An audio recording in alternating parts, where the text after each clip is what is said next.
এখানে আমি 700 কাঁচা আম নিয়েছি। খোসা ছাড়িয়ে আমগুলোকে আমি লম্বা লম্বা করে টুকরো করে নিয়েছি।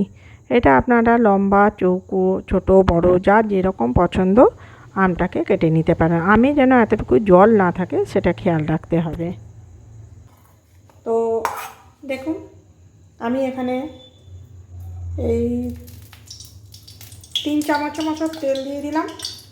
আমকে আগে থেকেই ভালো করে ধুয়ে পরিষ্কার করে টুকরো করে কেটে রেখে দিয়েছি, সেটাও আপনাদেরকে দেখিয়েছি। এবারে তেল গরম হয়ে গেলে এখানে আমি এই চামচে 1 চামচ 5 ফোড়ন দিলাম, আর দেব 1 চামচ গোটা মৌরি। এতে কি হয়, গন্ধটা খুব ভালো আসে। 1 চামচ গোটা মৌরি দিলাম, আর দেব 2টো তেজপাতা। এই যে 2টো তেজপাতা ছিঁড়ে দিলাম। এবারে এটা যখন ভালোভাবে একটু সামান্য একটু লাল লাল হয়ে আসবে, গন্ধ বেরোবে ভাজা, তখন আমি আমগুলো এর মধ্যে দিয়ে দেব। আমার এখানে আপনার আমের কোয়ান্টিটি আছে, এই ধরুন এখানে আমার 700 মতো আম আছে। এই দুটোকে আমি টুকরো করে ভালো করে দিয়ে তারপরে কিন্তু টুকরো করেছি। কিছুক্ষণ রেখে দিয়েছিলাম যাতে জল, আর গায়ে 1 ফোঁটা জল নেই, সেই আমটা আমি এখানে তেলে দিয়ে দিলাম। আমে যে কোনো আচারেই যাতে জল না থাকে কোনোভাবে, তাহলে আম বেশি দিন আমের আচার মানে ভালো থাকে না, নষ্ট হয়ে যায়। সেই জন্য আমি যে কোনো আচার বানাতে গেলে খেয়াল রাখবেন যাতে জল না থাকে আমের মধ্যে। আমি প্রথমে তো জল ঝরিয়ে তারপরে ভালো করে যখন আমটা শুকিয়ে গেছে তারপরে আমি কেটেছি, খোসা ছাড়িয়ে টুকরো করে নিয়েছি। এইভাবে লম্বা লম্বা যেভাবে খুশি টুকরো করতে পারেন, লম্বা, চৌকো, ছোটো, বড়। কাটার পরেও আমি এখানে না এই ঝুড়িতে করে কিছুক্ষণ রেখে দিয়েছিলাম যাতে কোনোভাবে জল না থাকে হাওয়াতে। একটুখানি 2-4 ঘন্টা হাওয়াতে রেখে দিয়ে তারপরে আমি এইটা বানাচ্ছি, তো কোনোভাবে জল না থাকে হাওয়াতে। একটুখানি 2-4 ঘন্টা হাওয়াতে রেখে দিয়ে তারপরে আমি এইটা বানাচ্ছি। খুব বেশি ভাজবো না, এখানে ভাজতে ভাজতে এর মধ্যে আমি দেখুন নুন, হলুদ সব দিয়ে দেবো। ভাজতে ভাজতে এখানে হলুদ দিয়ে দিলাম, আর পরিমাণ মতো নুন দেব। পরিমাণ মতো এখানে নুন দিলাম। আমার 700 আম আছে, তার অনুযায়ী পরিমাণ মতো আমি নুনটা দিয়েছি। আর গুঁড়ো, কেউ যদি একটু টক মিষ্টি খেতে পছন্দ করেন সেক্ষেত্রে সে একটু হয়তো চিনির পরিমাণটা কম দেবেন। আর আমাদের একটু মিষ্টি মিষ্টি করি, সেই জন্য আমি এখানে 700 আম আছে, সেই ক্ষেত্রে 1 কিলো আমে 1 কিলোই গুড় দিই।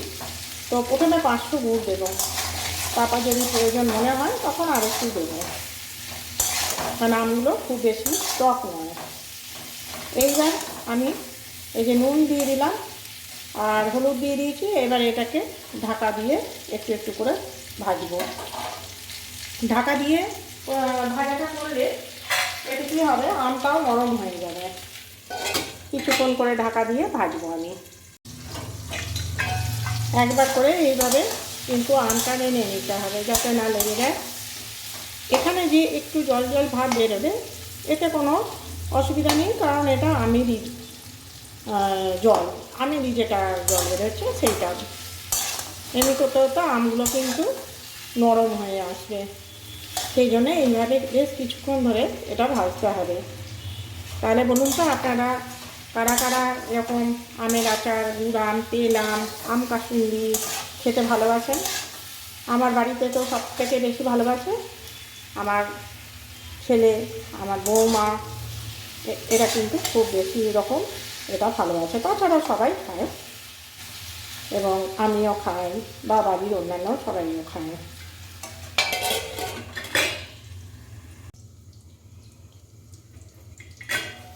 এখানে ঢাকনা খুলে আমি আমটা কিন্তু নাড়াচাড়া করে নিচ্ছি।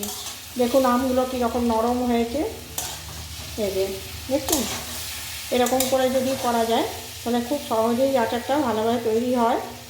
আর আমটা সেদ্ধ হয়ে গেলে গুড়টা খুব বেশি ফোটানোর দরকার হয় না। বেশি আম যদি শুধু ভেজে নেন, ঢাকা না দিয়ে তেলের মধ্যে অনেকক্ষণ ভাজা বা গুড়ে অনেকক্ষণ ফোটালে না আমটা শক্ত শক্ত হয়ে যায়, চিমর চিমর হয়। দেখুন এখানে কিন্তু আমটা বেশ ভালোভাবে এই যে নরম হয়ে গেছে। এবারে আমি কিন্তু এখানে গুড়টা দিয়ে দেব। এখানে আমি 500 গুড় নিয়েছি। এটা হলো আপনার ওই ঢেলা গুড় বা ভেলি গুড় যেটা বলে। এখানে হয় এই ঢেলা গুড় দিয়ে আর কিংবা আখের গুড় দিয়েও করতে পারেন। এবারে এই 500 গুড়টাকে আমি কিন্তু এই যে এই আমের মধ্যে দিয়ে দিচ্ছি। এগুলো ভেঙে নিয়েছি ভালো করে, নরমই গুড়টা, সেই জন্য একটু ভেঙে নিয়েছি আর এতে দিয়ে দিলাম। আমার এখানে 500 গুড় লেগেছে। সে যদি একটু টক টক বেশি খেতে চান সেক্ষেত্রে সে এই গুড় কম দিতে পারেন। কারা কারা এরকম গুড় আম খেতে ভালোবাসে। এইবার গুড়টা আস্তে আস্তে গলে যাবে এবং আমের সাথে মিশে যাবে। দেখুন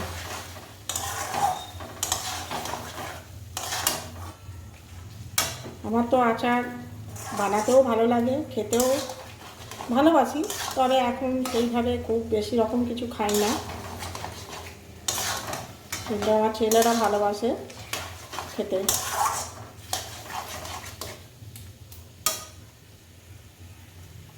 দেখছেন তো কত সহজে গুড় আম বানানো হয়ে যাচ্ছে, এমন কিছু বেশি সময়ও লাগে না। এই গুড় আম বা যে কোনো আচার জাতীয় জিনিসটা আমার ছেলে মেয়েরা, মানে আমার ছেলে বৌমা, এরা কিন্তু খুব ভালোবাসে খেতে। আমার বানাতেও ভালো লাগে। এর মধ্যে ধরুন আমি আম কাসুন্দি বানিয়েছি, আমের ঝুড়ো আচার বানিয়েছি, সব অল্প অল্প করে বানিয়ে রেখেছি। হ্যাঁ, লেবুর আচার, আমার সবসময় কিছু না কিছু বানানো থাকে।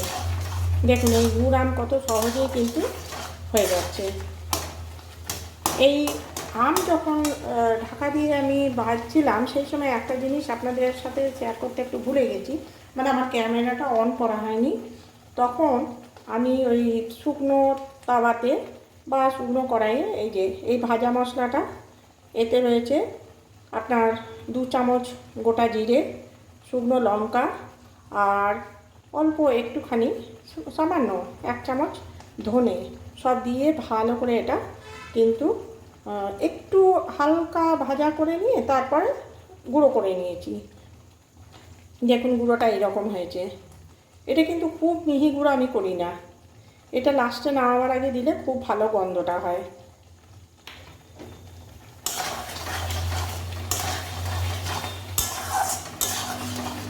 এই গুড় আম কিন্তু আমার হয়ে এসছে। এবারে আমি এই মশলাটা দিয়ে দেবো। দেখলেন তো তাহলে কত সহজে হয়ে গেল গুড় আম।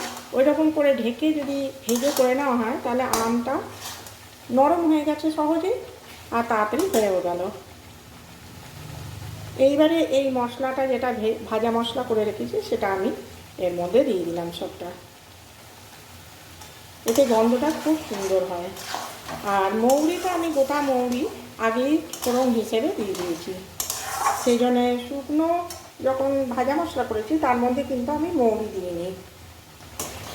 মেন গোটা জিরে, শুকনো লঙ্কা আর খুব সামান্য ধনে দিয়েছি, যার গন্ধটাও ভালো লাগে। 2 চামচ যদি গোটা জিরে থাকে, 1 চামচ ধনে আর শুকনো লঙ্কা। এই যে আমার হয়ে গেল কিন্তু আজকে গুড় আম। দেখুন কত সুন্দর হয়েছে, দেখছেন। একটু নরম নামাবো কারণ ঠান্ডা হলে আরও জমে যাবে। দেখুন তাহলে এই হলো আজকের আমার গুড় আমের। এই যে আজকের গুড় আম আমার একেবারে তৈরি হয়ে গেছে। দেখুন একদম মাখা মাখা হয়েছে, আর যেটুকু নরম আছে এটা ঠান্ডা হলে একেবারে জমে যাবে, মানে বসে যাবে। এই খুব শুকনো তো গুড় আম ভালো লাগে না, একটু যাতে নরম নরম থাকে, মাখো মাখো হয় জিনিসটা, আমার কিন্তু এখানে হয়ে গেছে। দেখুন এরকম থাকবে। তাহলে কার কার ভালো লাগলো এবং কে কে এরকম গুড় আম খেতে ভালোবাসেন আপনারা কিন্তু অবশ্যই জানাবেন। আর ভুলে যাবেন না লাইক, শেয়ার, কমেন্ট এবং সাবস্ক্রাইব করতে।